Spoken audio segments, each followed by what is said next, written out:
अस्सलाम वालेकुम मेरे प्यारे अजीज दोस्तों, बहनों और भाइयों। अभी अभी जो मैं आप लोगों को वीडियो दिखाने लगा हूँ वो कुरान मजीद की सूरह फातिहा के बारे में है। मेरे प्यारे अजीज दोस्तों, बहनों और भाइयों, मैं आप लोगों को इंजीनियर मोहम्मद अली मिर्ज़ा साहब की वो इम्पोर्टेंट वीडियो बताऊंगा जिसमें हम सूरह फातिहा के बारे में ऐसी ऐसी चीज़ें जानेंगे जिसका हमें इससे पहले नहीं पता था, और वीडियो बहुत ही इंटरेस्टिंग होगी। मेरे प्यारे अजीज दोस्तों, बहनों और भाइयों, सूरह फातिहा में 1 रुकू और 7 आयात है और सूरह फातिहा की बहुत सारे फ़ज़ाइल है। सूरह फातिहा जैसा दम है ही कहीं नहीं, यानी अगर आपने किसी पर दम करना हो तो सूरह फातिहा से दम करें, सूरह फातिहा पढ़ के दम करें, ये बेहतरीन दम है। और हमारे प्यारे नबी सल्लल्लाहु अलैहि वसल्लम ने फरमाया, ला सलाता लिमन लम यकरा बि फातिहातिल किताब, जिसने नमाज में सूरह फातिहा नहीं पढ़ी उसकी नमाज ही नहीं होती। इतनी इंपॉर्टेंट है ये सूरह फातिहा। तो मैंने सोचा कि इसके बारे में एक ज़बरदस्त सी वीडियो ढूंढूं और आप लोगों के सामने लेकर आऊं। तो मैंने ये वीडियो ढूंढ लिया और ये मैं आप लोगों को दिखाने लगा हूं, तो इससे आपको बहुत ज़्यादा इल्म मिलेगा।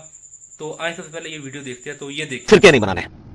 जो लोग दीन में फिरके बनाते हैं, इमाम कायनात सय्यदुल अव्वलीन वल आखिरीन शफीउल मुज़निबीन रहमतुल लिल आलमीन सय्यदुना मुहम्मद रसूलुल्लाह सल्लल्लाहु अलैहि वसल्लम का उनके साथ कोई ताल्लुक नहीं है। सूरह अनाम की आयत नंबर 159 में इरशाद फरमाया, बिस्मिल्लाहिर रहमानिर रहीम, इन्नल लज़ीना फर्रक़ू दीनहुम व कानू शियअन लस्त मिनहुम फी शै इन्नमा अमरुहुम इलल्लाह सुम्मा युनब्बिहुम बिमा कानू यफ़अलून। बेशक जिन लोगों ने अपने दीन में फिरके बनाए और ग्रोहों में बट गए, महबूब सल्लल्लाहु अलैहि वसल्लम आपका उनसे कोई ताल्लुक नहीं है। उनका मामला अल्लाह के सुपुर्द, फिर अल्लाह ताला क़यामत वाले दिन उनके ये करतूत उनको बता देगा जो दुनिया में उन्होंने दीन के अंदर फिरके बनाए। फिर इसको मजीद एलिब्रेट किया अल्लाह ताला ने सूरह आल इमरान की 102 नंबर आयत में, बिस्मिल्लाहिर रहमानिर रहीम, वअतसिमू बिहब्लिल्लाहि जमीअन वला तफर्रकू। ऐ सब के सब मुसलमानों, अल्लाह की रस्सी को मजबूती से थाम लो और आपस में फिरकों में मत बटो। यार ये अल्लाह ताला हमसे खिताब कर रहा है। हम फखरिया अपने आप कहते हैं, मैं बरेलवी हूं, मैं देवबंदी हूं, मैं अहले हदीस हूं, मैं फलां हूं। आज कोई शख्स फखरिया ये कहने के लिए तैयार है कि मैं मुसलमान हूं, मैं मुस्लिम हूं। मैं ये नहीं कह रहा कि जो नाम रख रहे हैं वो काफिर हो गए। अल्हम्दुलिल्लाह अहलुस सुन्नह का ये मनहज है, वो किसी की गलती सिर्फ वाज़ेह करते हैं, उस पर फतवा नहीं लगाते, उनका मामला अल्लाह के सुपुर्द करते हैं। लेकिन आज नबी सल्लल्लाहु अलैहि वसल्लम के सच्चे उम्मती होने की हैसियत से ये हमारी रिस्पांसिबिलिटी है कि हम अपने आप को मुसलमान कहलाने पर फख्र महसूस करें। इसको अकेले कमरे में बैठ के कभी सोचिएगा, ये कितनी बड़ी लानत इस वक्त उम्मत के ऊपर पड़ चुकी है कि हम मुसलमान कहते हुए शर्म महसूस करते हैं। अल्लाह की रस्सी को मजबूती से थाम लो और तफरके में मत पड़ो। अल्लाह की रस्सी क्या है? इस कायनात में अल्लाह ताला के भेजे हुए सबसे बड़े मुअल्लिम इमाम कायनात इमाम आजम सल्लल्लाहु अलैहि वसल्लम ने अल्लाह की रस्सी के बारे में हमें क्लियर कट बता दिया। चुनाचे सही मुस्लिम में किताबुल फजाइल चैप्टर है और बैरूत और उलमाए हरमैन की इंटरनेशनल नंबरिंग के मुताबिक हदीस का नंबर है 6228। ये 4 हदीसें हैं, 6225, 6226, 6227, 6228। 4 हदीसें इमाम मुस्लिम बिन हुज्जाज कुशैरी रहमतुल्लाह अलैह अल मुतवफ़ा 261 हिजरी वो सही मुस्लिम में किताबुल फजाइल के अंदर लेकर आए हैं। उनका लुब्बे लबाब यह है कि सैयदना ज़ैद बिन अरक़म रज़ी अल्लाह ताला अन्हु कहते हैं कि आप सल्लल्लाहु अलैहि वसल्लम ने हज से वापसी पर मक्के और मदीने के दरमियान खुम नामी गांव में एक खुतबा इरशाद फरमाया, और उस खुतबे के अल्फाज से अंदाजा होता है कि आप सल्लल्लाहु अलैहि वसल्लम क्या इंपॉर्टेंट गुफ्तगू करने वाले हैं। इसको गदीर खुम की हदीस कहते हैं। आप सल्लल्लाहु अलैहि वसल्लम ने फरमाया कि ऐ लोगों, मैं भी एक इंसान ही हूं, करीब है कि अल्लाह का कासिद मेरे पास आए, यानी मौत का फरिश्ता, और मैं उसकी दावत कबूल कर लूं। मैं तुम में अपने बाद 2 भारी चीजें छोड़ के जा रहा हूं। उनमें से पहली चीज, जो भारी चीज है, वो अल्लाह की किताब है। फिर ज़ैद बिन अरक़म कहते हैं कि आप सल्लल्लाहु अलैहि वसल्लम अल्लाह की किताब को मजबूती से पकड़ने के बारे में तरगीब दिलाते रहे और इरशाद फरमाते रहे कि लोगों, ये अल्लाह की किताब है, इसमें हिदायत है, इसमें नूर है, ये अल्लाह की रस्सी है, जो इसे पकड़ेगा वो हिदायत पर है, जो इसको छोड़ देगा वो गुमराह है। बोले आऊज़ु बिल्लाहि ताला। कितनी क्लियर कट बात है। फिर आप सल्लल्लाहु अलैहि वसल्लम ने फरमाया कि दूसरी भारी चीज पकड़ने के बारे में तो फरमाया कुरान को पकड़ो, दूसरी चीज जिसके एहतराम की तरगीब दिलाई, फरमाया दूसरी भारी चीज मेरे अहले बैत है। मैं तुम्हें अल्लाह ताला का खौफ दिलाता हूं अपने अहले बैत के बारे में, मैं तुम्हें अल्लाह ताला का खौफ दिलाता हूं अपने अहले बैत के बारे में, क्योंकि आप सल्लल्लाहु अलैहि वसल्लम को यह गैबी खबर अल्लाह की तरफ से दे दी गई थी कि आपकी उम्मत आपके अहले बैत के साथ बुरा सलूक करेगी आपकी वफात के बाद। अहले बैत के अंदर नबी सल्लल्लाहु अलैहि वसल्लम की सारी बीवियां भी आती हैं। चुनाचे आज की डेट के अंदर अगर कोई शख्स नबी सल्लल्लाहु अलैहि वसल्लम की किसी भी बीवी के बारे में जुबान दराजी करता है तो वो इस हदीस की शक्ल में, इस हदीस के रुख में अपना चेहरा देख ले। चाहे सैयदा आयशा हो या कोई भी नबी सल्लल्लाहु अलैहि वसल्लम की बीवी, उनका एहतराम हम पर वाजिब है, वो अहले बैत है। और इसके बाद दूसरे नंबर पर अहले बैत वो 5 बंदे हैं, नबी सल्लल्लाहु अलैहि वसल्लम के अलावा 4, جن کے بارے میں صحیح مسلم میں کتاب الفضائل میں انٹرنیشنل نمبرنگ کے مطابق 6062 نمبر حدیث ہے، 6261 نمبر اور 6260 نمبر، یہ دو حدیثیں ہیں فضائل اہل بیت میں صحیح مسلم میں، کہ آپ صلی اللہ علیہ وسلم نے سیدنا حسن کو بلایا، پھر سیدنا حسین کو بلایا، پھر سیدہ فاطمہ کو بلایا، پھر سیدنا علی کو بلایا اور اپنی چادر کے نیچے ان کو لے لیا اور کہا کہ اے اللہ یہ میرے اہل بیت ہیں۔ اور دوسری روایت کے اندر آتا ہے کہ جب سورہ آل عمران میں مبالغے کی آیات نازل ہوئی تو آپ صلی اللہ علیہ وسلم نے آیت مبالغہ تلاوت کر کے کہا کہ یہ میرے اہل بیت ہے۔ اور ایک روایت میں صحیح مسلم کی آپ صلی اللہ علیہ وسلم نے پھر وہ آیت بھی تلاوت کی سورۃ الاحزاب کی، انما یرید اللہ لیذھب عنکم الرجس اہل البیت، کہ بے شک اللہ تعالیٰ تو یہ چاہتا ہے کہ اے نبی کے گھر والوں تم سے ہر ناپاکی دور کر کے تمہیں پاک صاف کرتے ہیں۔ تو یہ بھی اہل بیت ہے، اور اس میں خصوصاً سیدہ فاطمہ کے بارے میں تو آپ صلی اللہ علیہ وسلم کی بخاری مسلم کی حدیث ہے کہ فاطمہ میرے جگر کا ٹکڑا ہے، جس نے فاطمہ کو تکلیف دی اس نے مجھے تکلیف دی۔ اور سیدنا حسن اور حسین کے بارے میں کتاب الفضائل جامعہ ترمذی میں حسن لذاتی سند کے ساتھ یہ روایت موجود ہے کہ سیدنا حسن اور حسین جنتی نوجوانوں کے سردار ہیں۔ اور سیدنا علی کے بارے میں صحیح مسلم کے اندر موجود ہے کتاب الفضائل کتاب الایمان میں پہلے چیپٹر میں کہ علی سے محبت نہیں رکھے گا مگر مؤمن، علی سے بغض نہیں رکھے گا مگر منافق۔ تو الحمدللہ جو صحیح العقیدہ مسلمان ہیں وہ اہل بیت سے بھی محبت کرتے ہیں اور قرآن پاک کو لازمی پکڑتے ہیں۔ اور جن لوگوں نے بھی اہل بیت کے بارے میں زبان درازیاں کی، چاہے آپ صلی اللہ علیہ وسلم کی بیویوں کے بارے میں یا سیدنا حسن، سیدنا حسین، سیدنا علی یا سیدہ فاطمہ کے بارے میں، چاہے وہ یزید تھا، یزید سے تعلق رکھنے والے کوئی بھی لوگ تھے، ڈائریکٹلی یا انڈائریکٹلی اس جرم میں جو واقعہ کربلا ہوا کسی بھی طریقے سے شریک تھے، ہم ان کا معاملہ اللہ کے سپرد کرتے ہیں، ہم ان سے کوئی محبت نہیں رکھتے، ان کا معاملہ اللہ کے سپرد کرتے ہیں۔ اہل بیت کی محبت ہمارے ایمان کا حصہ ہے۔ اب یہ بڑی زیادتی تھی کہ اگر میں یہ دوسری بات اس میں بیان نہ کرتا اہل بیت والی۔ اب اس سے آگے مزید چلیں قدم کہ نبی صلی اللہ علیہ وسلم نے حجۃ الوداع کے موقع پر جو خطبہ دیا ہے میدان عرفات میں، سیدنا عبداللہ بن عباس رضی اللہ تعالیٰ عنہما روایت کرتے ہیں الموطا امام مالک کے کتاب القدر چیپٹر میں انٹرنیشنل نمبرنگ کے مطابق 1628 نمبر حدیث ہے، اور المستدرک للحاکم میں کتاب العلم چیپٹر کے اندر انٹرنیشنل نمبرنگ کے مطابق 318 نمبر حدیث ہے کہ آپ صلی اللہ علیہ وسلم نے فرمایا کہ بے شک میں اپنے بعد تم میں دو ایسی چیزیں چھوڑ کے جا رہا ہوں جن کو مضبوطی سے پکڑ لو گے تو کبھی گمراہ نہیں ہوگے، ایک اللہ کی کتاب اور دوسرے اس کے رسول صلی اللہ علیہ وسلم کی سنت۔ اور سنت وہ ہے جو صحیح احادیث سے ڈرائیوڈ ہو، صرف تواتر کو نہیں مانیں گے، صحیح احادیث کے ساتھ۔ ورنہ آپ ایران میں جائیں گے تو وہاں رافضی کہیں گے یہ سنت ہے، سعودی عرب میں جائیں گے تو سلفی کہیں گے یہ سنت ہے، بنگلہ دیش میں جائیں گے تو دیوبندی کہیں گے کہ یہ سنت ہے، پاکستان میں آئیں گے تو بریلوی کہیں گے کہ یہ سنت ہے۔ تو لوگوں کے کہنے پر نہیں، صحیح احادیث سے۔ اس میں میں نے بڑی ڈیٹیل سے گفتگو کی ہے، اس لیکچر کا نام ہے اسلام کی ڈکشنری اور من گھڑت احادیث کا فتنہ۔ آپ یوٹیوب پہ جا کے لکھیں اسلام KI کی اور ڈکشنری انگلش میں، تو وہ لیکچر کھل جائے گا تقریباً 1.25 گھنٹے کا۔ اس کانٹیکسٹ میں نے بڑی ڈیٹیل اس میں گفتگو کی ہے، آج موقع نہیں اس پہ بات کرنے کا۔ تو یہ جو میں نے گفتگو کی ہے اس حوالے سے کہ دو چیزیں قرآن اور سنت، لہٰذا مسلمانوں کے جو بنیادی دو علوم ہیں جس سے وہ اپنے عقائد اور نظریات اخذ کرتے ہیں وہ دو ہیں، کتاب اللہ اور سنت۔ اور سنت وہ ہے جو صحیح حدیث سے ڈرائیو ہو۔ سنت اور حدیث میں کوئی فرق نہیں ہے۔ سب سے پہلے اس امت میں غلام احمد قادیانی دجال ایک پنجابی تھا، آج سے 100 سال پہلے جہنم واصل ہوا، اس نے سنت اور حدیث کے اندر فرق کیا ہے۔ اس کے پیچھے چلتے ہوئے اہل بدعت نے بھی اہل سنت سے اختلاف کرتے ہوئے کہا جی سنت اور چیز ہوتی ہے، حدیث اور چیز ہوتی ہے۔ اور بھائیو صحیح بخاری کے اندر حدیث موجود ہے کہ نبی صلی اللہ علیہ وسلم نے فرمایا کہ مسواک اللہ کی خوشنودی کا باعث ہے۔ اور صحیح بخاری میں موجود ہے کہ سیدہ عائشہ کہتی ہیں آپ صلی اللہ علیہ وسلم گھر آ کے سب سے پہلا عمل مسواک کرتے تھے۔ تو یہ جو مسواک کی سنت ہے یہ میں کہاں سے پتہ چلی؟ صحیح بخاری سے، حدیث سے۔ تو حدیث کے اوپر پریکٹیکلی عمل کرنے کا نام سنت ہے۔ سنت کے بغیر، حدیث کے بغیر سنت جو ہے وہ ڈرائیو ہی نہیں ہو سکتی کہیں سے۔ ورنہ تو ہر شخص کہے گا، کوئی کہا جی مسواک کرنا سنت ہے، کوئی کہے گا جی دانتوں میں انگلیاں پھیرنا سنت ہے، کوئی کہا کپڑا مارنا سنت ہے، کوئی کہا کوئلہ پھیرنا سنت ہے، کوئی کہے گا منجن لگانا سنت ہے۔ حدیث جو ہے یہ سورس ہے، لہٰذا یہ کانسیپٹ بھی کلیئر کریں۔ تو یہ ہو گئے دو بنیادی سورس، دو یہ ایبسولوٹ سورس ہے، کتاب اللہ اور سنت جو صحیح حدیث ہے، اور دو ہے ڈرائیوڈ اصول جو کتاب اللہ اور سنت سے ہی پتہ چلتے ہیں۔ ان میں سے پہلی نمبر چیز جو ہے وہ ہے اجماع امت۔ وہ المستدرک للحاکم کے کتاب العلم چیپٹر میں انٹرنیشنل نمبرنگ کے مطابق 399 نمبر حدیث ہے عبداللہ بن عباس رضی اللہ تعالیٰ عنہما سے کہ آپ صلی اللہ علیہ وسلم نے فرمایا کہ اللہ تعالیٰ میری امت کو کبھی بھی گمراہی پر جمع نہیں ہونے دے گا۔ میری امت جب بھی جمع ہوگی وہ ہدایت پہ جمع ہوگی، پوری امت۔ یہ ہو سکتا ہے کوئی خاص طبقہ علیحدہ ہو جائے امت کے ساتھ اختلاف کر کے، لیکن یہ نہیں ہو سکتا کہ پوری کی پوری امت جو ہے وہ گمراہی پر جمع ہو جائے۔ ہمیشہ گمراہی کے خلاف آواز اٹھانے والے لوگ موجود رہیں گے۔ اس حدیث سے اور سورۃ النساء کی آیت نمبر 115 سے انڈائریکٹلی علماء اہل سنت نے یہ، خصوصاً امام محمد بن ادریس شافعی رحمۃ اللہ علیہ المتوفی 204 ہجری، انہوں نے یہ ڈرائیو کیا ہے کہ اجماع امت حجت ہے، اور امت نے اس پہ اجماع کیا ہے۔ اجماع حجت ہے۔ اجماع کی سب سے بڑی مثال سیدنا ابوبکر صدیق رضی اللہ تعالیٰ عنہ کی خلافت ہے۔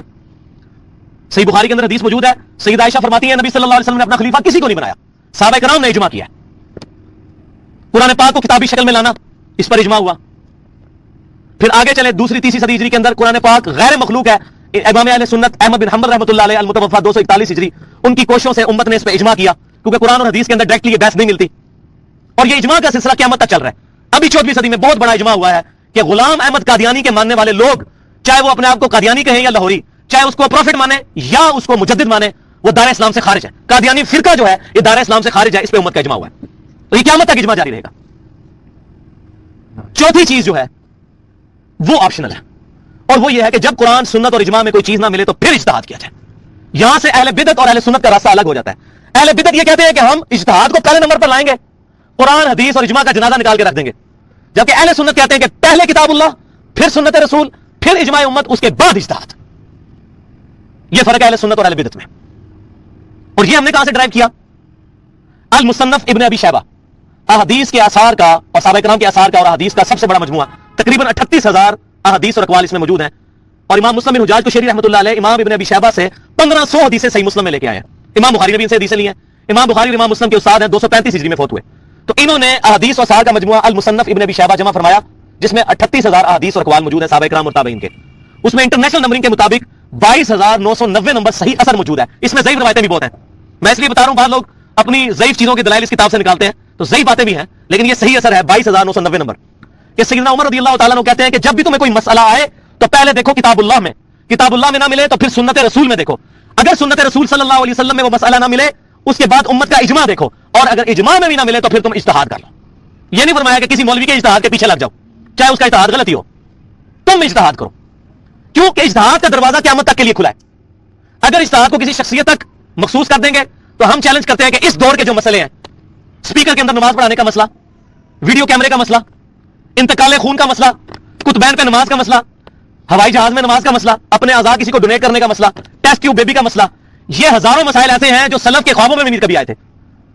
ना तो इमाम हनीफा रहमतुल्लाह अलैह अल-मुतवफ़ा 150 हिजरी, ना ही इमाम मालिक रहमतुल्लाह अलैह अल-मुतवफ़ा 179 हिजरी, ना ही इमाम शाफी रहमतुल्लाह अलैह अल-मुतवफ़ा 204 हिजरी, और ना इमाम अहमद बिन हम्बल रहमतुल्लाह अलैह अल-मुतवफ़ा 241 हिजरी।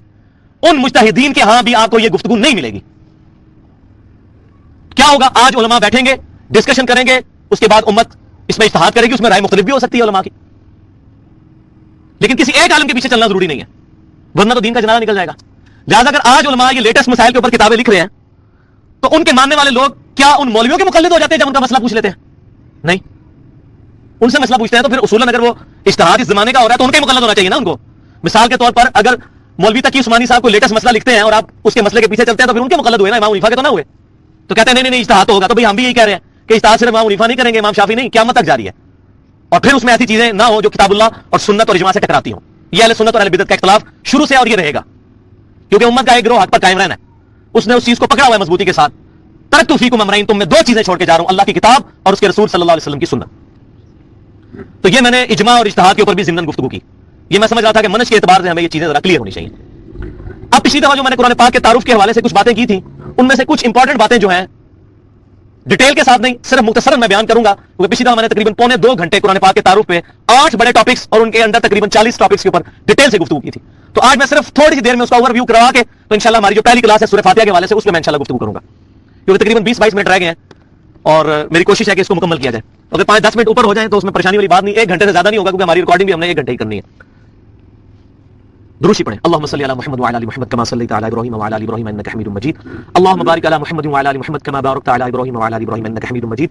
अस्सलामु अलैका अय्युहन नबिय्यु व रहमतुल्लाहि व बरकातुहू। सबसे पहली बात मैंने ये कही थी कि मुसलमानों का कुरान के बारे में इजमाली अकीदा क्या है। तो मुसलमानों का कुरान के बारे में इजमाली अकीदा 3 चीजों पर मुश्तमिल है। नंबर 1, कुरान पाक अल्लाह की किताब है। नंबर 2, ये इमाम कायनात सय्यदुल अव्वलीन वल आखिरीन खातमुल अंबिया वल मुरसलीन शफीउल मुज़निबीन इमाम आज़म सय्यदुना मुहम्मद रसूलुल्लाह सल्लल्लाहु अलैहि वसल्लम पर नाजिल हुई। और नंबर 3 ये कि ये बिल लफ्ज महफूज है, बिल मफहूम नहीं। हदीस जो है ये बिल मफहूम महफूज है, सुन्नत बिल मफहूम महफूज है, लेकिन कुरान बिल लफ्ज महफूज है। लिहाजा हम हदीस को कुरान के बराबर दर्जा नहीं देते, ये फर्क समझे।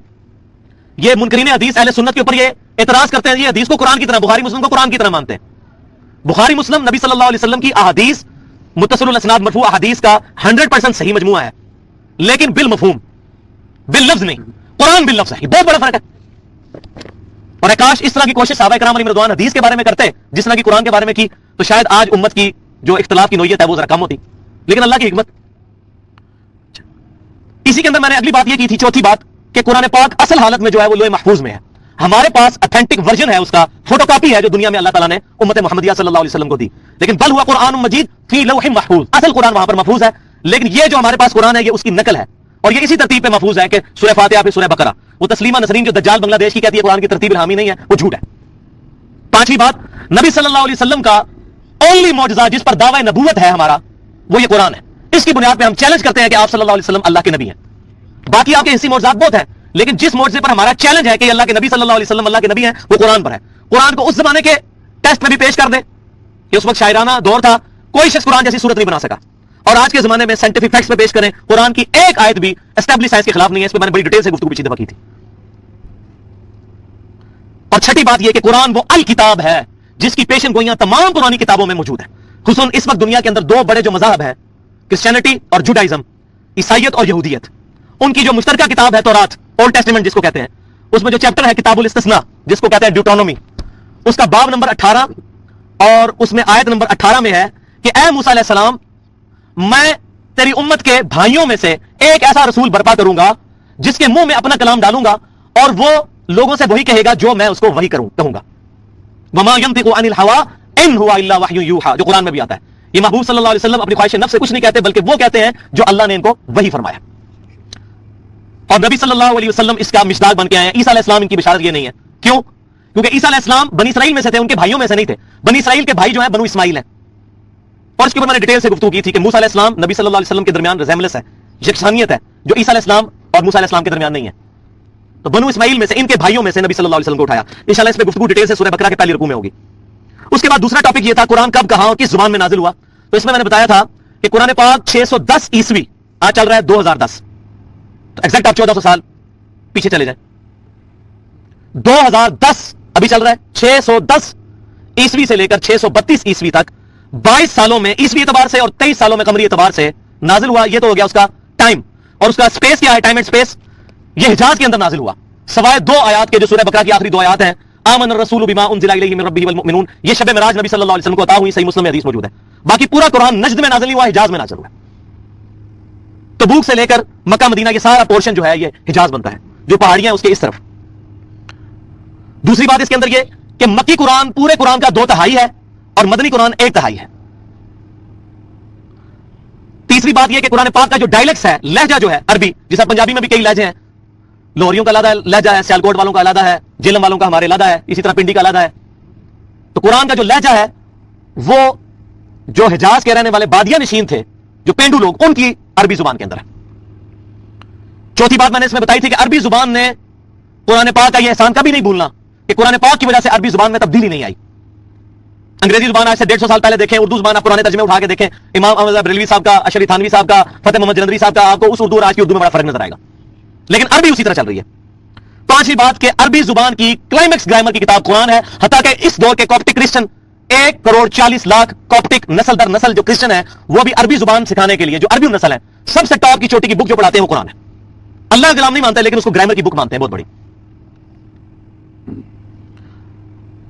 और इसमें मैंने एक नोट करवाई थी बात कि कुरान पाक में जो मदनी पोर्शन है 1/3 कुरान का, उसका भी 2/3 पहले 6 सिपारों के अंदर मौजूद है। इस सिपारों की डिवीजन बाद में, वो मैं बाद में बताता हूं। उसकी वजह यह थी कि नस्ली मुसलमान पैदा होने थे, उनके लिए अहकाम ज्यादा इंपॉर्टेंट थे। चूंकि मदनी सूरतों में अहकाम है, सूरह बकरा जो है ब्लूप्रिंट है, बुनियादी स्केच है इस्लाम के अहकामात का, और सूरह माइदा इसकी तकमील है। इसी वजह से इसको कुरान को मुसहफ के शुरू में है, और मक्की सूरतें जो शुरू में नाज़िल हुई वो एंड के अंदर है, और कुछ दरमियान में भी आती हैं। तो ये इसके अंदर हिकमत है। तीसरा जो मेन टॉपिक था वो था कुरान कैसे महफूज हुआ। इसमें मैंने डिटेल से गुफ्तगू की थी, लेकिन मैं आज उसको मुख्तसर बात कर रहा हूं कि कुरान पाक 25 साल के अंदर किताबी शक्ल तक पहुंचा। उसमें से सबसे पहले नबी सल्लल्लाहु अलैहि वसल्लम के मुबारक दौर में वही लिखवाई गई। आप सल्लल्लाहु अलैहि वसल्लम वही लिखवाते थे, और उसमें ज़ैद बिन साबित रज़ियल्लाहु ताला अन्हु टॉप ऑफ द लिस्ट आपके लिखने वाले थे, कातिबे वही। सैयदना मुआविया भी थे रज़ियल्लाहु ताला अन्हु, और भी साहब थे, पर ज़ैद बिन साबित टॉप ऑफ द लिस्ट थे। आप सल्लल्लाहु अलैहि वसल्लम वही लिखवाते थे, फिर वो पढ़ते थे तो आप सल्लल्लाहु अलैहि वसल्लम सुन के उसकी तस्दीक करते थे, क्योंकि आपको तो अल्लाह ताला ने मौजज़ा अता फरमाया था कि आप सल्लल्लाहु अलैहि वसल्लम को हिफ्ज़ हो जाता था कुरान। तो आप फिर हर साल सैयदना जिब्रील के साथ दौरा भी करते थे, सही बुखारी में मौजूद है।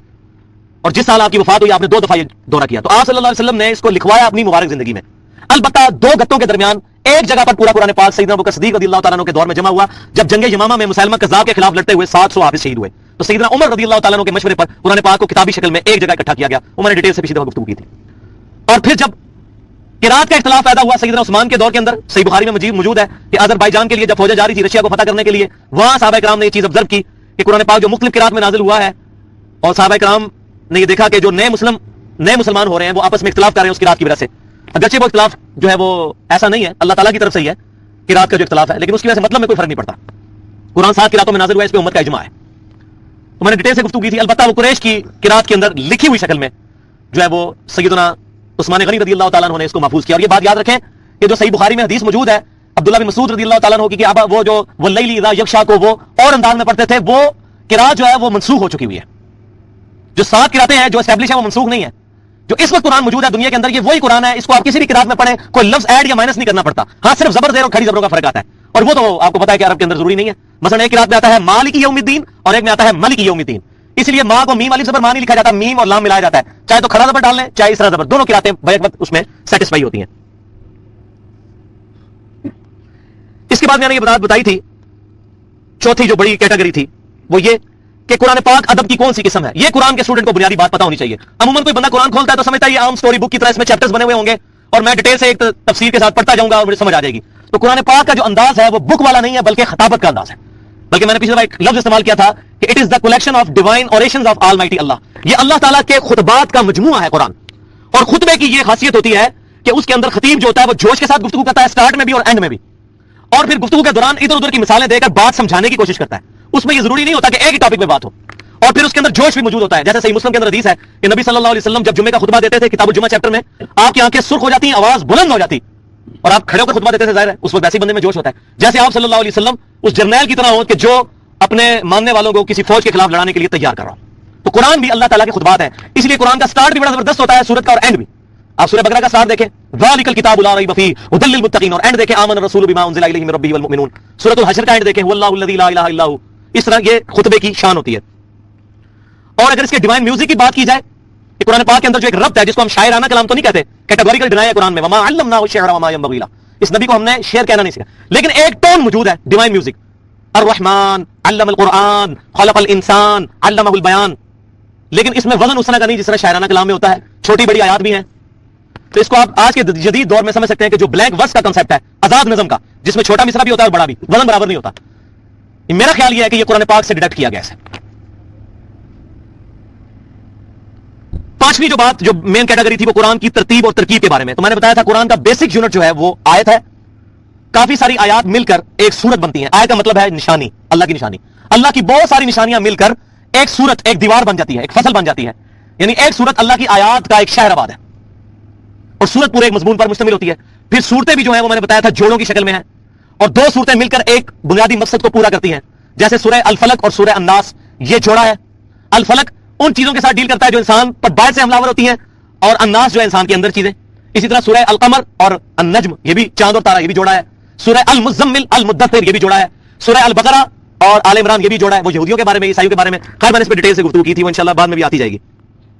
اس کے بعد میں نے یہ بتایا تھا کہ قرآن پاک کے اندر جو منزلیں ہیں یہ صحابہ کرام علیہم رضوان کے دور کے اندر تھیں، موجود تھیں یہ منزلیں، اسی وجہ سے اس میں صورتیں نہیں توڑی گئی ہیں جس طرح کے سپاروں میں توڑی گئیں جو بعد میں بنائے گئے۔ اور پہلی منزل میں اگر سورہ فاتحہ کو مقدمہ لے لیں، پہلی منزل میں 3 صورتیں، دوسری منزل میں 5، تیسری میں 7، چوتھی میں 9، پانچویں میں 11، چھٹی میں 13، دیکھیں کیسے چل رہا ہے، اور ساتویں میں 65، 13 5 65، وہ بھی اس کا ملٹیپل ہے۔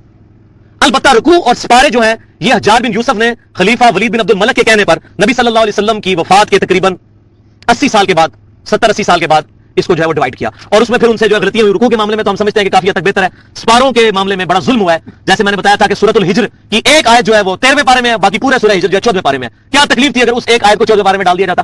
سورہ یاسین کو بھی توڑ دیا گیا، ایک صفحہ جو ہے وہ 22ویں پارے میں، باقی پورا 23۔ تو اس طرح کی کباعت جو ہے وہ آپ کو منزلوں میں نظر نہیں آئے گی کیونکہ وہ صحابہ کرام کے دور میں تھی۔ البتہ یہ جو غلطی ہوئی سپاروں والی، اس لیے سپاروں کی ڈویژن ماننا کوئی ضروری نہیں ہے، البتہ امت کے اجماع نے اس کو ایکسپٹ کیا ہے۔ اس کو اگر قرآن پاک میں سپارے بنائے گئے ہیں تو آسانی کے لیے، تو کوئی حج نہیں سے قرآن میں کوئی تبدیلی نہیں ہے، لہٰذا جو لوگ بدعت کی مثال دیتے ہیں سپاروں کے ذریعے، یہ بدعت نہیں ہے۔ بدعت تب ہوتی ہے قرآن کو چینج کیا جاتا، قرآن تو وہی ہے۔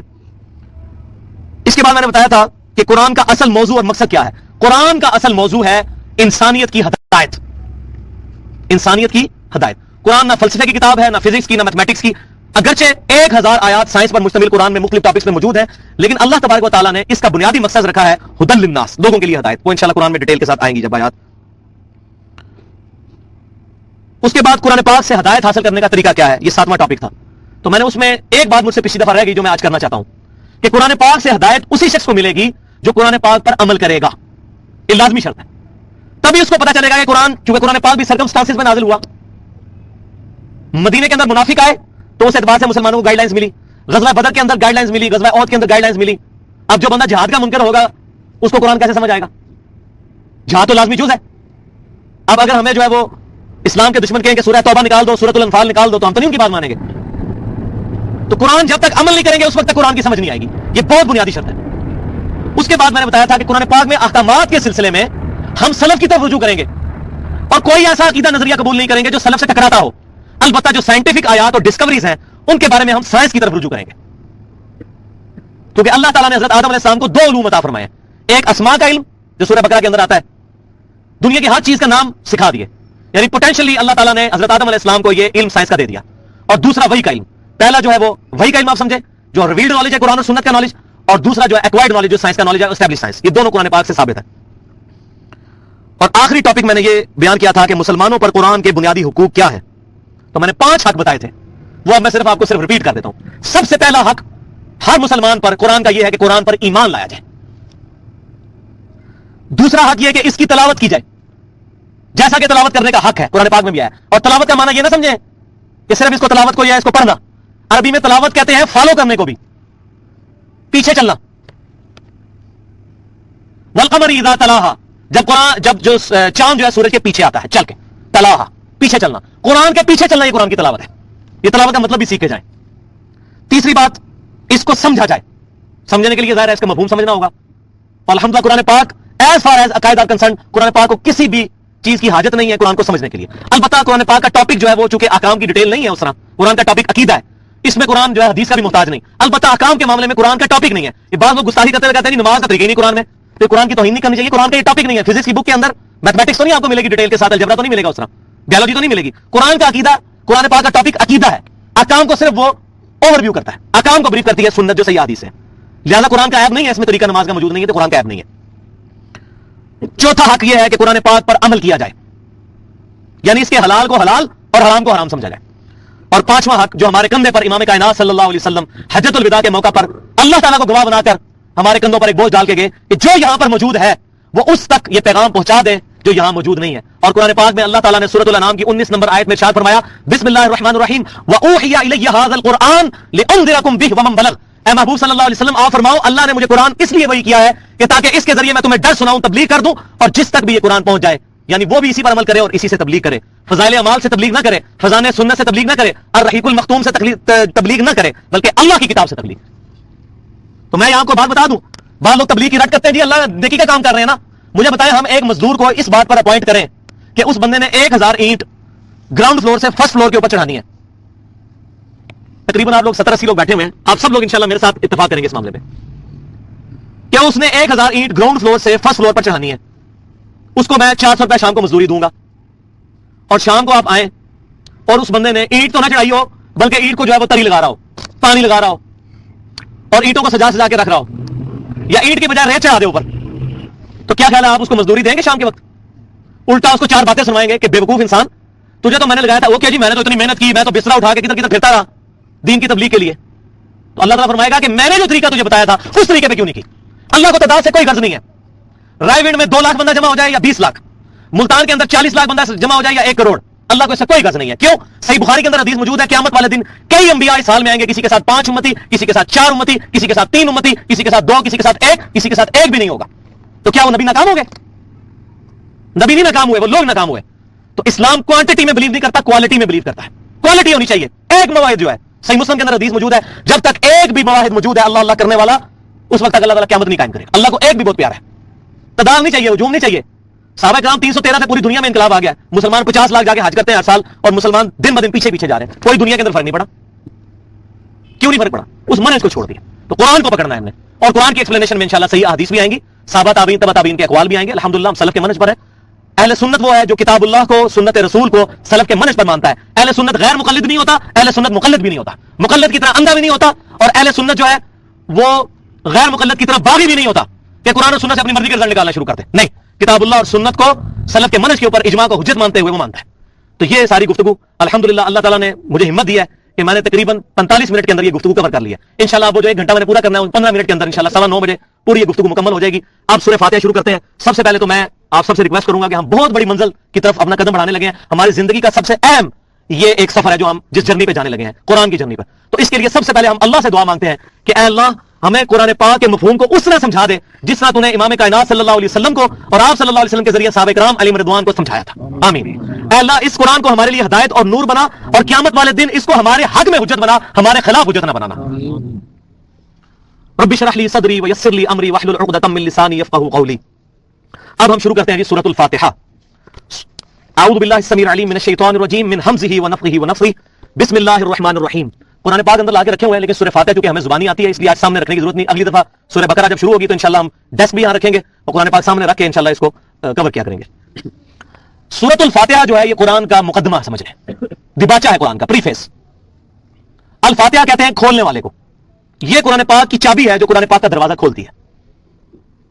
सबसे ज्यादा जिस सूरत की अहमियत है वो सूरह अल फातिहा है। इस पर अगर मैं बोलूं घंटों चाहिए, लेकिन वो आज हमारा टॉपिक नहीं है। हमारा टॉपिक यह है इसके मफहूम को समझना, इसलिए मैं इसको आगे लेके चलता हूं। बिस्मिल्लाहिर रहमानिर रहीम। अल्लाह के नाम से, यानी कि अल्लाह के नाम से शुरू। अल्लाह के नाम से जो अर रहमान है और अर रहीम है। अर रहमान और अर रहीम का मतलब का फर्क समझ लें। अर रहमान अल्लाह ताला की रहमत की सिफत है जो ठाटे मारते हुए समुद्र की तरह है, बहुत ज्यादा रहम करने वाला। और अर रहीम का मतलब है बार बार रहम करने वाला और हमेशा रहम करने वाला। यह नहीं कि कभी कभार जोश आए तो रहमत करे। समुद्र में तो होता है ना कि मद्दो जज़र आता है जब, तो समुद्र चढ़ जाता है 14वीं रात में और फिर उतर जाता है। लेकिन अल्लाह ताला का समुद्र रहमत का हमेशा चढ़ा हुआ है। और रहमान वो जोश पर है और अर रहीम वो हमेशा है। और इसको समझाने के लिए मैं छोटी सी मिसाल पेश करता हूं कि आप किसी सड़क पर सफर पर रवाना हो और आप देखेंगे रोड एक्सीडेंट में एक छोटा सा बच्चा जिसकी उम्र 1 साल हो, उसकी मां और बाप दोनों मर जाएं और वो अकेला हो, आपका दिल उस वक्त पसीजेगा कि इसका आगे पीछे कोई नहीं तो मैं इसकी परवरिश करूं, अगर उसकी कोई परवरिश करने वाला ना हो। लेकिन हो सकता है कुछ अर्से के बाद आपको यह ख्याल आना शुरू हो जाए कि यार मैं तो पहले अपने बच्चों का पेट बड़ी मुश्किल से पालता हूं, इस बच्चे को मैं कैसे पालूंगा। उस वक्त तो जोश में वो काम कर लिया। जैसे बाद लोग रमजान में जोश में आके दाढ़ी रख लेते हैं, लेकिन उनको नहीं पता चांद रात को क्या होने वाला है। लिहाजा जोश में आके दाढ़ी नहीं रखनी चाहिए, होश में आके रखनी चाहिए जब अल्लाह ताला तौफीक दे। तो बाद में बंदा कह जी मैं क्या पहले बच्चे बन गए, मैंने क्या मुसीबत पाल ली। लेकिन अल्लाह के साथ ऐसा मामला नहीं है। अल्लाह की रहमत जोश में है तो हमेशा है, उसको कोई फर्क नहीं पड़ता। सही मुस्लिम में किताबुल बिर वस्सिला चैप्टर है 3री जिल्द के अंदर, उसमें हदीस है, बड़ी लंबी हदीस है कुदसी। उसमें यह है कि ऐ जिन्नो इंस, तुम अगले और पिछले सब जमा होकर बैक वक्त मुझे पुकारना शुरू करो, मैं तुम्हारी मुंह मांगी चीजें तुम्हें देता चला जाऊंगा और मेरे खजानों में इतनी कमी भी नहीं आएगी जितना एक सुई को समुद्र में डुबोने से जितना उसके साथ पानी लगता है उतनी कमी भी नहीं आएगी। तो अल्लाह का समुद्र रहमतें ठाठे मारते हुए और हमेशा। अल्हम्दुलिल्लाह रब्बिल आलमीन। तमाम तारीफें उस अल्लाह के लिए हैं जो तमाम जहानों का पालने वाला है। तमाम जहानों का पालने वाला और तमाम जहान वालों का पालने वाला, दोनों माने ठीक है। रब कहते हैं पालने वाले को। असल जो हम्द का मिसदाक है वो अल्लाह ताला ही है, असल तारीफ उसी की है। उसके रेफरेंस से हो सकती है किसी की। जब भी हम किसी चीज को देखें, अंबिया किराम अलैहिस्सलाम की शान देखें, अल्लाह की अता की हुई है। कुरान की शान देखें, अल्लाह की अता की हुई है। जमीन आसमान की क्रिएशन के ऊपर हम गौर करें, फूल से लेकर जानवरों तक तमाम चीजें गैलेक्सीज के ऊपर गौर करें, तो हम ये रिजल्ट पे पहुंचेंगे कि असल तारीफ उसकी है जिसने इन चीजों को बनाया है। अल्हम्दुलिल्लाह रब्बिल आलमीन। अर रहमान रहीम, जिसकी रहमत ठाठे मारते हुए समुद्र की तरह है और उसमें दवाम भी मौजूद है। मालिक यौमिद्दीन। अब ये जितनी चीजें उसने बनाई हैं फजूल नहीं बनाई हैं, इनका कोई मकसद है। और उस मकसद का तकाजा यह है कि अल्लाह ने ये जो चीजें बनाई, जो मुझे मेरी जान दी, मुझे 1 लाख दफा रोजाना धड़कने वाला दिल दिया, 23,000 दफा फेफड़े सांस लेने वाले और 23,000 दफा बाहर निकालने वाले, 25 दफा डायलिसिस करने वाले गुर्दे, 12,000 मरतबा आंखें झपकने वाली और 10,000 लीटर खून पंप करने वाला दिल दिया। ये तमाम चीजें जो दी और जिस्म के अंदर 1 लाख किलोमीटर नसों का जो निजाम हर बंदे के जिस्म में बिछा दिया और 100 ट्रिलियन सेल्स, 100 ट्रिलियन, 1 ट्रिलियन 1000 अरब के बराबर होता है। 100,000 अरब सेल्स हर बंदे के जिस्म में डाले और उन तक खून पहुंचाना उसकी जिम्मेदारी, ऑक्सीजन पहुंचाना उसकी जिम्मेदारी। तो ये तमाम चीजें फजूल नहीं है। रब्बना मा खलक़्ता हाज़ा बातिला, अल्लाह कोई चीज तूने फजूल नहीं पैदा की। अफा हसिबतुम अन्नमा खलक़नाकुम अबसा, क्या तुमने ये गुमान कर लिया हमने तुम्हें फजूल बनाया और तुम्हें मर के हमारे पास लौट कर नहीं आना। तो ये तमाम चीजें किसी मकसद के तहत पैदा हुई। अब वो चीज अगर उस मकसद को पूरा नहीं करेगी तो जज़ा और सजा का मामला होने वाला है। और एक दिन ऐसा आने वाला है कि अल्लाह ताला इन तमाम चीजों का हिसाब लेगा on the day of judgement, accountability के दिन, जवाबदेही के दिन। मालिक यौमिद्दीन, ऐ अल्लाह क़यामत के दिन, बदले के दिन का मालिक तू ही है। अब ये 3 आयात ऐसी हैं, अल्हम्दुलिल्लाह रब्बिल आलमीन अर्रहमानिर रहीम मालिक यौमिद्दीन, ये इंसान की फितरत में है। जिस शख्स की फितरत परवर्टेड नहीं है, मस्क नहीं है, डोरमेंट पोजीशन में, उसके अंदर जो है मख्फी तौर पर ये पोटेंशियली ईमान मौजूद है कि वो ये तमाम चीजों को देखकर 2 रिजल्ट तक पहुंचेगा कि तमाम चीजों का एक खालिक है नंबर 1, اور دوسری چیز یہ کہ یہ جس نے یہ چیزیں پیدا کی ہے وہ ان سے حساب لینے والا بھی ہے. اس کے بعد پھر عقل کا تقاضا یہ ہے کہ اسی ہستی کی پناہ لے لی جائے اور دعا کی جائے ایاک نعبد و ایاک نستعین. اے اللہ ان تمام چیزوں کا تقاضا یہ ہے کہ ہم صرف تیری عبادت کرتے ہیں اور صرف تجھی سے دعا مانگتے ہیں. دعا صرف تجھ سے. اپروپریٹ ٹرانسلیشن آف نستعین ہے دعا. غائب میں کسی کو مدد کے لیے پکارنا. ظاہری اسباب اور چیز ہے. یہ ہے ایاک نستعین غائب میں کسی کو مدد کے لیے پکارنا. دعا کرنا. دعا اللہ کے علاوہ کسی سے نہیں ہو. دعا صرف ایک اللہ ہی سے. مشکل اور پریشانی میں ایک اللہ ہی کو پکارنا. ایاک نعبد و ایاک نستعین. اہدنا الصراط المستقیم. اے اللہ میں تجھ سے یہ بھی دعا کرتا ہوں کہ اے اللہ ہمیں سیدھے راستے پر چلا. ہمیں کچھ پتا نہیں ہے, تو نے ہمیں گائیڈ کرنا ہے. اور سیدھا راستہ کون سا؟ صراط الذین انعمت علیہم. ان لوگوں کا راستہ کہ جو تیرے انعام یافتہ لوگ ہیں, یعنی انبیاء کرام علیہ السلام اور ان کے فالوور صحابہ کرام علیہ رضوان اور تابعین اور تبع تابعین اور اولیاء اللہ جو صحیح العقیدہ ہے. لیکن یہ بات یاد رکھیں, کسی بھی صحابی کو, کسی بھی تابعی کو, کسی بھی تبع تابعی کو, کسی بھی مجتہد کو, کسی بھی امام کو اللہ صراط مستقیم نہیں عطا کرتا. صراط مستقیم صرف نبی کو عطا کرتا ہے. قل اننی ہدانی ربی الی صراط مستقیم. اے محبوب تم فرماؤ مجھے میرے رب نے سیدھا راستہ دکھا دیا ہے. دین قیما ملت ابراہیم حنیفہ. ابراہیم علیہ السلام کا دین جو سب سے ٹوٹ کر ایک اللہ کے ہو گئے تھے. وما کان من المشرکین, اور مشرک نہیں تھے. اور صراط مستقیم کا تقاضا قل ان صلاتی و نسکی و محیای و مماتی للہ رب العالمین. یہ سورۃ الانعام کی آیات ہیں آخری رکوع کی. اے محبوب تم فرماؤ بے شک میری نماز, میری قربانی, میرا جینا, میرا مرنا میرے اللہ کے لیے ہے جو سب جہانوں کا پالنے والا ہے. لا شریک لہ, میں اس کے ساتھ کسی کو شریک نہیں ٹھہراتا. وبذالک امرت وانا اول المسلمین, اور مجھے اللہ نے اسی کا حکم دیا ہے کہ سب سے پہلے میں اپنے آپ کو مسلمان کہوں, میں فرما بردار بنوں. تو صراط مستقیم صرف نبیوں کو عطا ہوتا ہے. لہذا یہ جو پاکستان میں جو پروپیگنڈا سب کانٹیننٹ میں چل رہا ہے جی فلاں کے راستے پہ, فلاں بزرگ کے پیچھے, فلاں بزرگ فلاں امام کے پیچھے, نبی صلی اللہ علیہ وسلم کے پیچھے. لہذا اس کا میں صحیح ترجمہ کروں تو اے اللہ ہمیں سیدھا راستہ دکھا, وہ سیدھا راستہ جو تو نے اپنے نبی کو دیا تھا اور اس راستے پر چل کر لوگ انعام یافتہ قرار پائے تھے. یہ اپروپریٹ ٹرانسلیشن بنے گی اس کی. غیر المغضوب علیہم ولا الضالین. آمین. اے اللہ ان لوگوں کے راستے پر نہ چلانا کہ جن پر تیرا غضب نازل ہوا, اور نہ ہی گمراہوں کے راستے پر چلانا. آمین. غضب اللہ کا کن پر نازل ہوا, وہ قرآن بتاتا ہے یہودیوں کے اوپر. غضب اس لیے کہ یہود بہت بڑے بڑے علماء تھے. اللہ تعالیٰ فرماتا ہے وانتم تعلمون, تمہیں تو علم ہے کہ امام کائنات صلی اللہ علیہ وسلم کی بشارتیں موجود ہیں تورات کے اندر, اور تم ان کو سب سے پہلے تم نے کفر کیا ان کے بارے میں. تو جو شخص علم کے باوجود حق سے آنکھیں بند کر لے, اللہ کا غضب اس پر نازل ہوتا ہے. اس کی مثال یہودی تھے. اور دوسرے وہ لوگ جو علم کے بغیر اٹکل پچو کے پیچھے چلتے ہیں, ان یتبعون الا الظن, اپنے گمان کی پیروی کرتے ہیں. جب میرا وجدان کہتا ہے, میرا دل یہ کہتا ہے, میں یہ کہتا ہوں, میرے بزرگ یہ کہتے ہیں, میرا امام یہ کہتا ہے, جو اس چیز کے پیچھے چلتا ہے کتاب اللہ اور سنت کو, اجماع کو چھوڑ کر, وہ ہے والضالین, جس کی سب سے بڑی مثال جو ہے عیسائی ہیں. جائے لوگ تھے, ربانیت بھی ایجاد کر لی انہوں نے, اور کیا کچھ نہیں کیا انہوں نے. تو غیر المغضوب علیہم ولا الضالین. اور اس کے بعد سنت ہے آمین کہنا, کہ اے اللہ ہماری یہ دعا قبول کر. سورہ فاتحہ کی اہمیت میں ایک حدیث بیان کروں گا, وہ میرے ایمان کا تقاضا ہے کہ میں یہاں بیان کروں, اور اس سے ایک مسئلہ جو ہمارے اعمال کو بچائے گا وہ بھی میں بیان کر دوں 2-3 منٹ کے اندر. ایک بہت پیاری حدیث ہے صحیح مسلم کے اندر کتاب الصلاۃ چیپٹر میں, حدیث قدسی ہے, اور راوی ہے سیدنا ابو ہریرہ رضی اللہ تعالیٰ عنہ.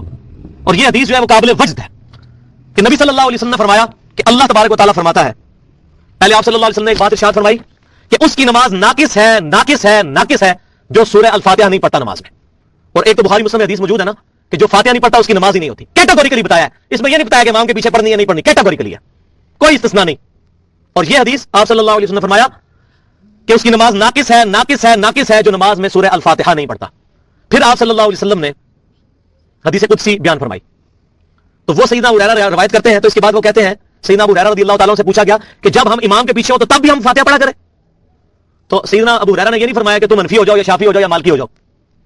آپ نے فرمایا کہ ہاں اقرا بہا فی نفسک, اپنے دل میں آہستہ آہستہ پڑھ لیا کرو. اقرا کا لفظ پڑھنے کے لیے آتا ہے, اور دل میں پڑھنے مراد یہ نہیں کہ منہ بند کر کے, آہستہ آواز میں. کیونکہ صحیح بخاری اور صحیح مسلم میں حدیث موجود ہے, سیدنا ابو ہریرہ رضی اللہ تعالیٰ عنہ نے نبی صلی اللہ علیہ وسلم سے پوچھا کہ اللہ کے نبی صلی اللہ علیہ وسلم آپ اللہ اکبر کہہ کے جب نماز شروع کرتے ہیں تو آپ خاموش ہو جاتے ہیں, اس وقت آپ کیا پڑھ رہے ہوتے ہیں؟ تو خاموشی کا مطلب ہے کہ خاموشی کے باوجود بھی پڑھ رہے ہوتے ہیں. وَإِذَا قُرِئَ الْقُرْآنُ فَاسْتَمِعُوا لَهُ, قرآن جب پڑھا جائے تو خاموشی اختیار کرو. اس کا یہ مطلب ہے کہ آہستہ آواز میں. وہ صحابہ کرام سیدنا ابو ہریرہ نے پوچھا جب آپ خاموش ہوتے ہیں تو کیا پڑھتے ہیں؟ تو آپ نے یہ تو فرمایا میں خاموش ہوتا ہوں بھائی. تو پھر آپ نے دعا ثنا تعلیم فرمائی, اللہم باعدنی, وہ والی دعا, اور سبحانک اللہم وبحمدک, تو اس میں الفاظ ہے کہ آپ خاموش ہو جاتے ہیں. تو آپ صلی اللہ علیہ وسلم ثنا پڑھتے تھے. تو سیدنا ابو ہریرہ کا فتویٰ ہے, یہ کسی بزرگ کا فتویٰ نہیں ہے, صحابی رسول کا فتویٰ ہے. اور سیدنا ابو ہریرہ کے بارے میں جن لوگوں نے بکواس کیا کہ وہ غیر فقیہ صحابی تھے, وہ اپنے ایمان کی فکر کریں, کیونکہ صحیح مسلم کے اندر یہ حدیث موجود ہے کہ نبی صلی اللہ علیہ وسلم نے دعا فرمائی تھی کہ ابو ہریرہ اس کی ماں سے مومنی محبت رکھے گا.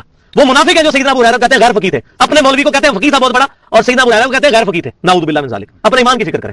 تو سیدنا ابو ہریرہ نے کہا کہ امام کے پیچھے بھی ہوتے ہو, اقرا بہا فی نفسک, اپنے دل میں یہ پڑھ لیا کرو. کیوں کہ میں نے نبی صلی اللہ علیہ وسلم سے یہ بات سنی ہے کہ اللہ نے ارشاد فرمایا کہ میں نے نماز کو اپنے اور اپنے بندے کے درمیان برابر تقسیم کر لیا ہے, نماز کو. اور آگے بتایا نماز سے مراد ہی فاتحہ ہے, فاتحہ پوری نماز ہے. यहां पर मैं नमाज को अपने और अपने बंदे के दरमियान बराबर तकसीम कर लिया है। और फिर आगे सैयदना अबू हुरैरा कहते हैं कि अल्लाह ताला फरमाता है नबी सल्लल्लाहु अलैहि वसल्लम के जरिए कि जब मेरा बंदा कहता है अल्हम्दुलिल्लाह रब्बिल आलमीन, तो मैं कहता हूं मेरे बंदे ने मेरी हम्द बयान की। और जब वो कहता है अर्रहमान अर्रहीम, तो मैं कहता हूं मेरे बंदे ने मेरी सिफात का इकरार किया, मेरी रहमत का बयान किया। जब वो कहता है मालिक यौमिद्दीन, तो मैं कहता हूं मेरे बंदे ने मेरी बुजुर्गी का इतराफ कर लिया कि मैं हूं क़यामत के दिन का मालिक। और जब वो कहता है इय्याका नअबुदु व इय्याका नस्तईन, तो ये मेरे और मेरे बंदे के दरमियान कामन है, बस मेरे बंदे ने जो मुझसे मांगा मैंने उसको अता कर दिया। और जब वो कहता है इहदिनस सिरातल मुस्तकीम सिरातल लज़ीना अनअमता अलैहिम गैरिल मग़दूबि अलैहिम वलद्दाल्लीन आमीन, जब वो ये कहता है तो मेरे बंदे ने जो मुझसे मांगा मैंने उसको अता कर दिया। अब मुझे बताएं कि सैयदना अबू हुरैरा रज़ियल्लाहु ताला अन्हु अपनी बात की दलील में ये बात ला रहे हैं कि अगर तुम अल्लाह ताला से फातिहा नहीं पढ़ोगे, दुआ ही नहीं मांगोगे, तो अल्लाह ताला तुम्हें जवाब कैसे देगा? चाहे इमाम के पीछे हो। इसलिए इमाम बुखारी रहमतुल्लाह अलैह ने हेडिंग बनाई है कि चाहे इमाम हो या मुक्तदी, चाहे जारी नमाजें हो या सिरी नमाजें, चाहे मुसाफिर हो या मुकीम हो, हर हाल में फातिहा पढ़नी ही पढ़नी है कैटेगोरिकली। फातिहा के बगैर नमाज नहीं होती। तो इसके जो फिकी मसाइल है मैं उसमें डिटेल में नहीं पढ़ता, मैंने इशारतन एक बात कर दी है, अक्लमंद के लिए इशारा ही काफी होता है। अल्हम्दुलिल्लाह। तो अल्लाह ताला से दुआ है कि हमें कुरान और सुन्नत की तालीमात पर अमल करने की तौफीक अता फरमाए, और अल्लाह तबारक व तआला हमें इस्तकामत के साथ इस क्लास को अटेंड करने की तौफीक अता फरमाए। इंशाअल्लाह अगली दफा इशा की नमाज का टाइम हमने जो है वो 7:30 बजे रखा हुआ है, तो कोशिश करें कि यहाँ पढ़े नमाज, नहीं तो पढ़ के फौरन आ जाया करें यहाँ पर।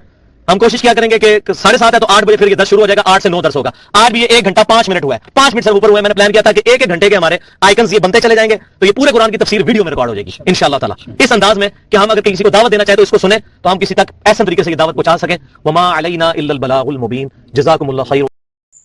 तो देखा मेरे प्यारे अजीज दोस्तों, बहनों और भाइयों, हमने सूरह फातिहा के बारे में इतना ज़्यादा इल्म इकट्ठा किया, हमें इतना कुछ सीखने को मिला। मेरे प्यारे अजीज दोस्तों, बहनों और भाइयों, उम्मीद करता हूँ कि आपको ये मेरी वीडियो पसंद आई होगी। बस एक छोटी सी रिक्वेस्ट है, अगर आपको मेरी ये वीडियो पसंद आ रही है, इस तरह के टॉपिक्स पसंद आ रहे हैं, तो मुझे कमेंट में अप्रिशिएट करके बताएं कि मैं इस तरह की वीडियोस बनाता रहूं। और अगर नहीं पसंद आ रही तो मुझे मना कर दे कि आप इस तरह की वीडियोस बिल्कुल ना बनाएं। मेरा काम है कि आप लोगों तक हक पहुंचाऊं, और ये जो इंजीनियर मोहम्मद अली मिर्जा साहब की वीडियोस मैं ढूंढ ढूंढ कर ला रहा हूं, ये सिर्फ और सिर्फ इसलिए है कि आपको रेफरेंस के साथ हर चीज़ मिल सके। तो मेरे प्यारे अजीज दोस्तों, बहनों और भाइयों, कमेंट में मुझे अप्रिशिएट कीजिए, और अगर नहीं पसंद आ रही तो भी बता दीजिए, मैं आपके कमेंट का इंतजार करूंगा। और अगर आपको मेरी वीडियोस अच्छी लग रही हैं तो माशाल्लाह लिख दीजिएगा, मैं आपका बहुत शुक्रगुजार हूँगा। जज़ाकुमुल्लाह खैर।